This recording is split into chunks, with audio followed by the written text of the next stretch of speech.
Reuben and Rebecca, and we specialize in quick trips on a budget. We recently took a trip to the Garden Island of Kauai. Come along with us and see why this is our favorite Hawaiian island.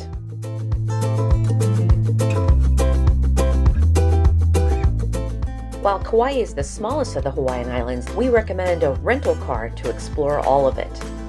After a 5-hour flight, we arrive hungry, and our first stop is always to a local restaurant for some food. This helps us avoid overspending on the resort's overpriced food. Just 3 miles from the airport is the Marriott's Kauai Beach Club. Check out the view from our room. The Marriott Beach Club sits on Kalapaki Beach, and if you want to see more about this resort, watch our previous video on this hotel. We splurged the first night at the resort's specialty restaurant, Duke's. This is our one and only pricey meal during the trip. We'll save money the rest of the time on food. If you go to Duke's, have the hula pie.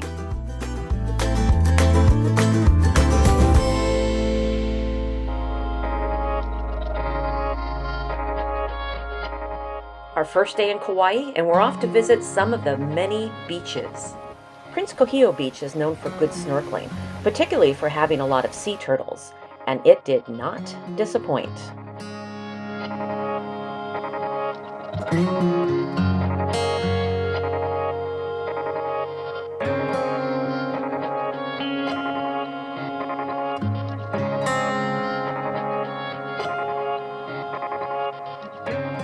Reuben and I bring our own snorkel masks, but you can probably rent them from your resort. This beach has a lot of lava rocks, so we recommend fins or water shoes, and be careful with your hands. Next is a quick stop at the Spouting Horn Blowhole.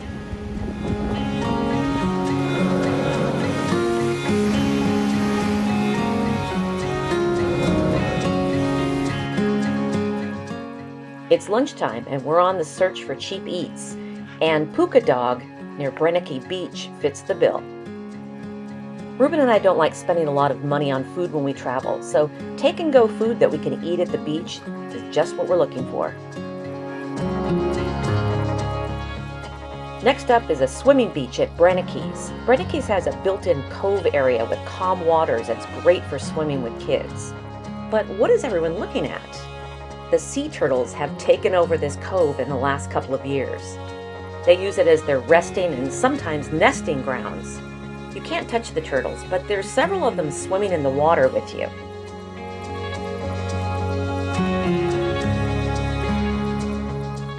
When we visited, there were about 8 turtles on land and 3 or 4 in the water. These turtles are going in for a kiss, and it took me about 30 minutes to film it, so I'll speed it up for you.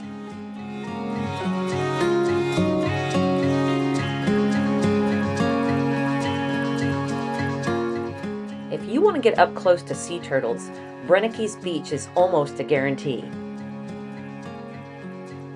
Pro tip, try every shave ice place you can.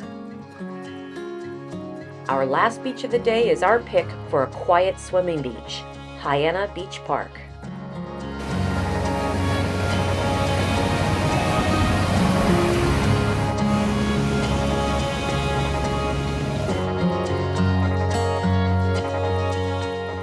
Anytime we're in Hawaii, we like to use an app, both to guide us to where we want to go and give us local history.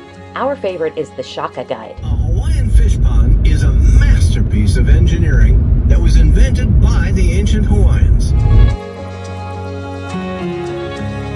Okay, we're now coming up on the Menehune Fish Pond overlook on your right.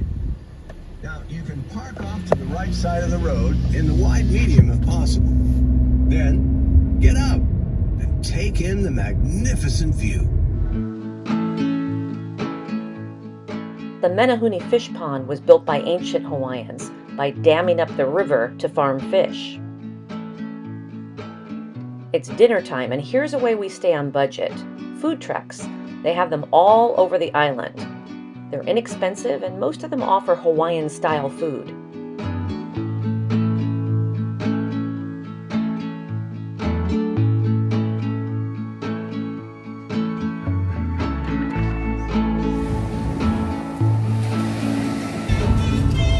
driving in Kauai with a little Hawaiian music. Not bad, huh? Day 2, and we're using the Shaka Guide.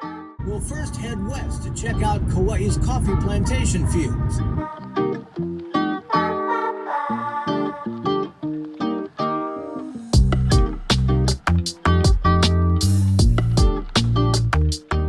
The Shaka Guide suggested we stop off at Kauai Coffee for a free tour, and we're glad we did.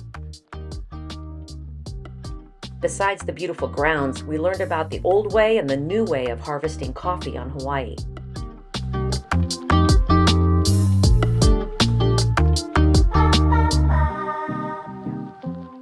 There are free samples and a gift shop. Smells like Hawaii.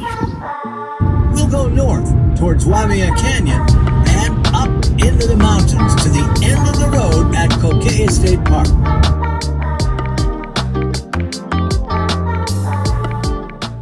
Waimea Canyon is a jaw-dropping and must-see destination in Kauai.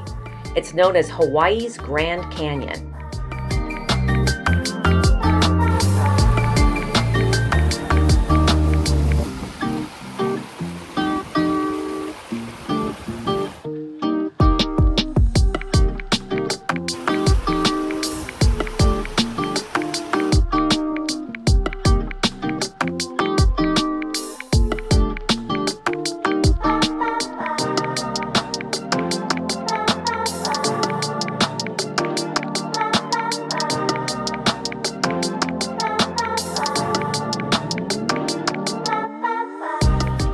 At the top of the mountain, there is an entry fee and a parking fee.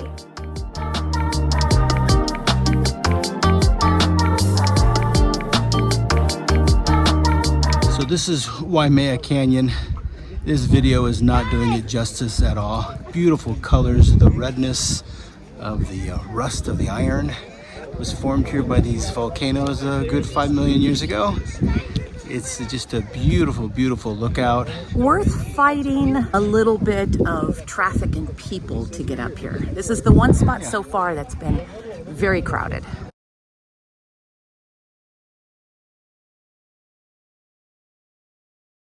So many viewpoints.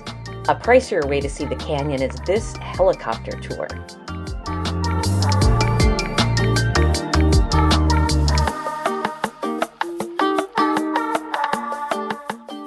Yep, another viewpoint.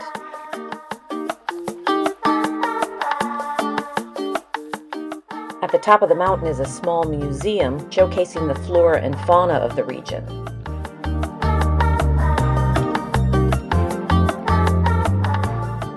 The very last viewpoint is the Kalalau Lookout, which has these gorgeous views of the NaPali coastline.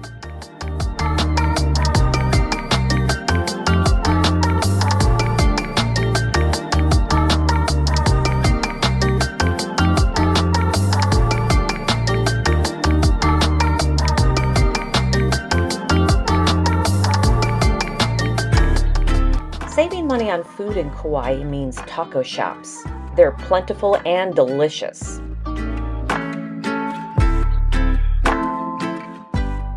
We also found a great pizza place near our resort, which also means leftovers. Food shacks and food trucks keep us on budget and usually offer authentic Hawaiian food.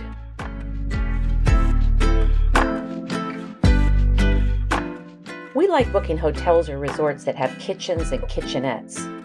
That way we can reheat leftovers, pick up some food from grocery stores, and avoid the pricey resort food.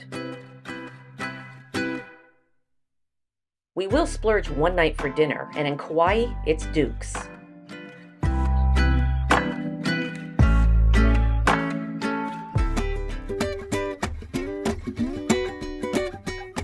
This morning we're heading south to Port Allen for a boat tour and snorkeling of the NaPali Coast. Pro tip, don't book a boat tour on the last day of your trip. If the weather's bad, it could get postponed and you'll be out of luck. This is a 5-hour tour and a bit of a splurge for us, but worth every penny for what we're about to see.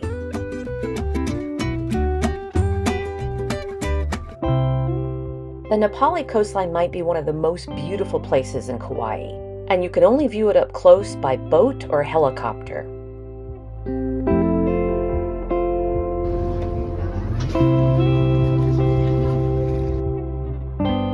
These spinner dolphins put on a show.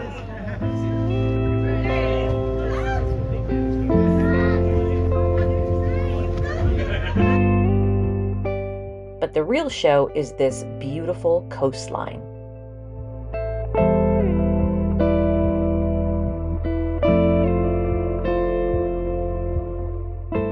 You may recognize this from the first Jurassic Park movie.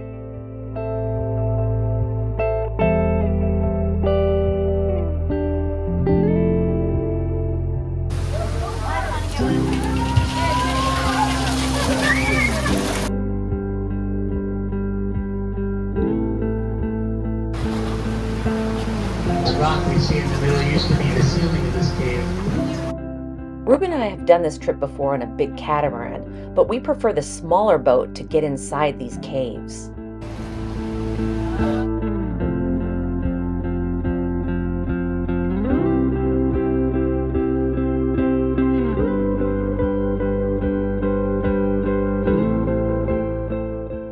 Our captain found us a perfect snorkeling spot.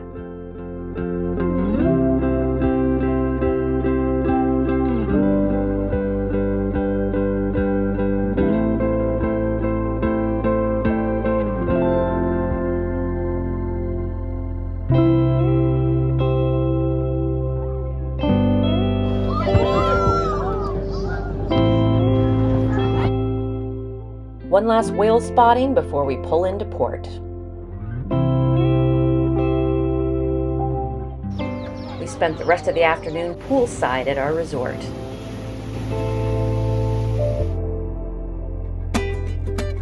The last day of our trip, we're using the Shaka Guide. We'll visit the beautiful Wailua Falls. Again, turn left now. We met a local lady making jewelry out of palm fronds and flowers. I soften the dish and then I go to the Wow.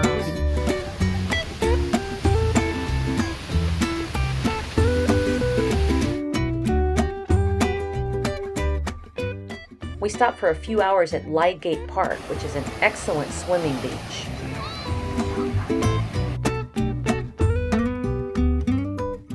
And had a picnic lunch amongst the chickens.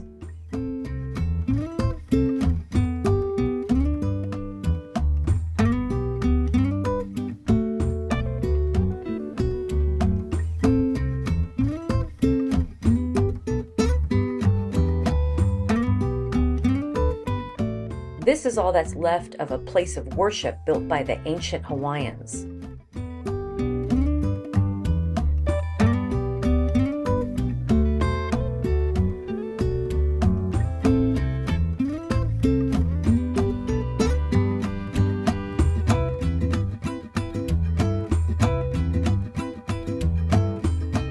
The 20-mile-long Wailua River cuts through spectacular green scenery in Kauai. Reuben and I have previously kayaked down this river, and we highly recommend a kayaking trip.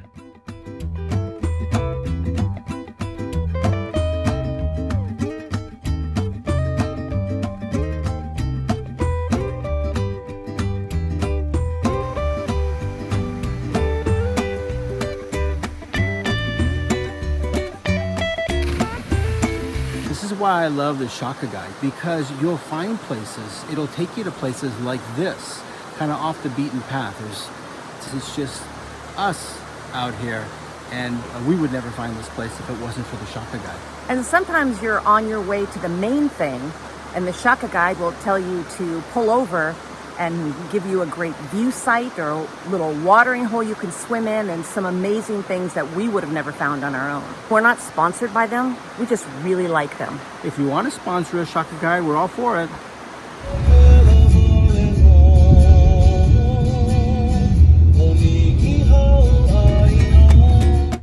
The Shaka Guide recommended that we go to the Hanapepe Swinging Bridge, so we did.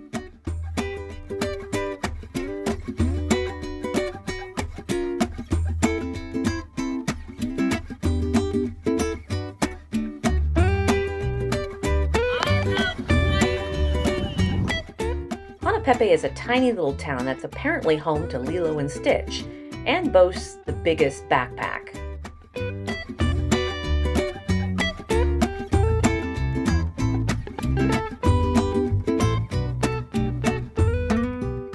Hanapepe also has an excellent bookstore called Talk Story.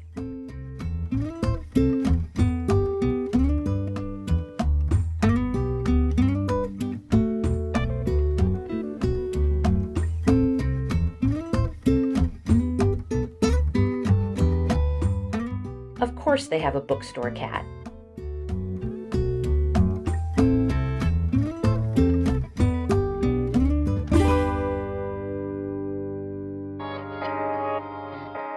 Before we leave Kauai, we have a couple of pro tips for you. Lihue Airport is small and does agriculture checks. This sometimes causes long lines, so get there early. Renting a car is the only way to see the whole island. Use the Shaka Guide app for lesser-known spots. Visit as many beaches as you can. Save money by eating outside of the resorts. For a tiny island, Kauai packs a punch, and we are always sad to go home. Thanks for coming along with us, and please subscribe for more quick trips.